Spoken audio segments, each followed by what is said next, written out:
हाँ, तो आज हम देखेंगे कि क्या Power Finance Corporation is a good company and its finances are worth investing. Again it is worth to highlight कि भाई ये कोई इन्वेस्टमेंट टिप नहीं है, इट इज़ जस्ट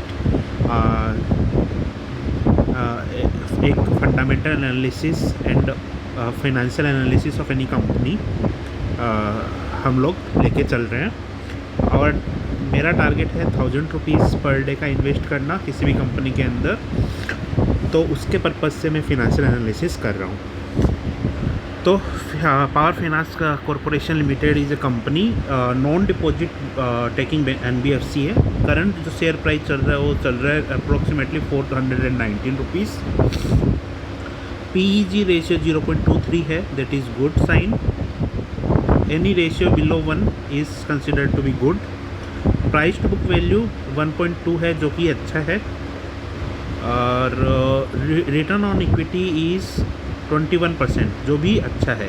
21% इज़ एक अच्छा रिटर्न ऑन इक्विटी होता है। PE रेशियो 6.02, ये भी एक फेयर, इवन बिलो मैं तो कहूँगा कि ये थोड़ा नीचे की साइड में ही है। अगर हम प्राइस चार्ट की बात करें तो कंटिन्यूस इंक्रीज़ है फ्रॉम 2020 से यहाँ तक। फिर डिप आया है, करेक्शंस आए हैं मार्केट के अंदर ड्यू टू सेवरल रीजंस। अभी उसके रीजंस की अगर हम बात करें तो PSU में करेक्शंस हैं, सेक्टर वाइड करेक्शंस अगर है, क्योंकि रैली थी 60% टू 137% की, तो इसलिए फाइनेंस सेक्टर के weakness in finance sector indices 3Q के रिजल्ट और रीफाइनेंसिंग कंसर्न के कारण से, और लोन टू सापोरजी पलोनी ग्रुप, इन्होंने एक लोन दिया था 15,000 करोड़ का अप्रोक्सीमेटली टू सापोरजी पालोनजी कोलोमरेट। ठीक है। CNBC TV 18 noted that the move was effectively shifting high yield, high risk exposure to PFC, which helped the borrower but increased PFC credit risk। ठीक है ना, इसके कारण से PFC की क्रेडिट रिस्क इंक्रीज़ होने का चांसेस लग रहे थे। अगर हम कॉन्स की बात करें, प्रोज को एक बार हम छोड़ दें, सिर्फ कॉन्स की बात करें तो ICR हाई साइड है, जो कि जनरली नॉर्मल फिनांस कंपनीज के अंदर होता ही है। कैपिटलाइजिंग द इंटरेस्ट कोड, ये एक नॉर्मल रिस्क दिखाते हैं। फिर have poor sales growth of 11.4% over past 5 years. 11.4% मेरे को लगता नहीं है कि पुअर सेल्स ग्रोथ है, that is okay, decent sales growth. Peer comparison की अगर हम बात कर ले तो पावर फाइनेंस कॉरपोरेशन का PE 6.02 है, जो कि इन सब पीयर्स के अंदर सबसे कम है।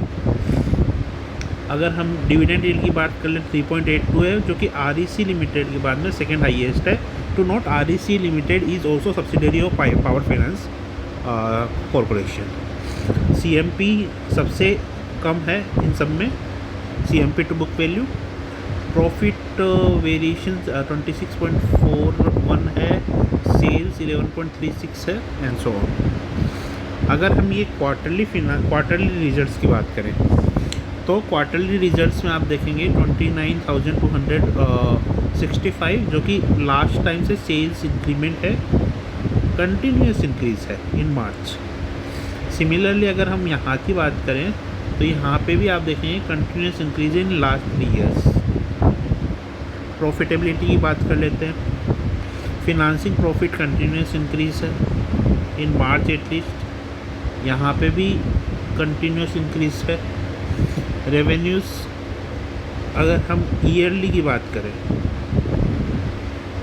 तो कंटिन्यूस इंक्रीज आ रहा है,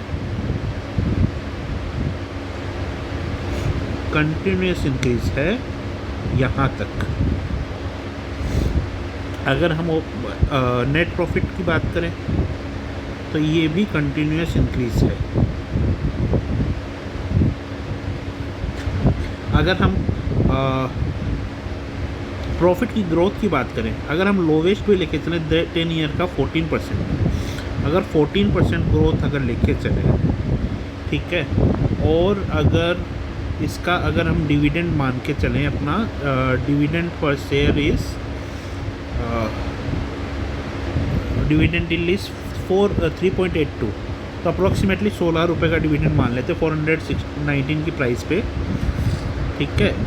14% की ग्रोथ है, अपना 15% का आस्क है, 18% का भी अगर हम आस्क कर लें तो 16 divide by 4%, that is how much, 16 divide by 4%। तो ये अपना निकल के आता है डिविडेंड डिस्काउंट मॉडल से 16 डिवाइड बाय 0.3, सो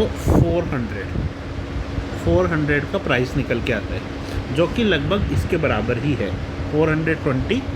तो अप्रोक्सीमेटली मोर और लेस अपने को 15 से 18% का ओवरऑल इसका रिटर्न देखने को मिल सकता है। अगर हम इक्विटी एंड रिजर्व्स की बात करें तो continuous increase obviously accumulation of profit से होगा। कैश फ्लो की बात कर लें तो ये नॉर्मल ट्रेंड होता है, अच्छी एक फिनांसिंग कॉरपोरेशन में ऑपरेटिंग पे पैसा जाएगा और फिनांसिंग से पैसा आएगा। शेयर होल्डिंग पैटर्न की अगर हम बात करें तो शेयर होल्डिंग पैटर्न में प्रोमोटर्स की होल्डिंग कहीं पे भी नहीं गई है, it continues to hold. FII की होल्डिंग कंटिन्यूस बेसिस पे लास्ट 3 ईयर्स में इंक्रीमेंट है, that is a good sign. DII की होल्डिंग के अंदर अगर हम लास्ट 3 ईयर में तो मार्जिनल डिप है, जो कि ओके है क्योंकि यहाँ पर इंक्रीज हो रहा है, यहाँ पर डिप हो रहा है। फ्यूचर प्रोस्पेक्ट की अगर हम बात कर लें तो DPS अगर हम बात करें तो कंटिन्यूस इंक्रीमेंट है, यहाँ पर देखना होता है, यहाँ पे अपना कंटिन्यूस इंक्रीमेंट है फ्यूचर के अंदर। EPS की हम बात करें तो वो भी कंटिन्यूस इंक्रीज हो रहा है।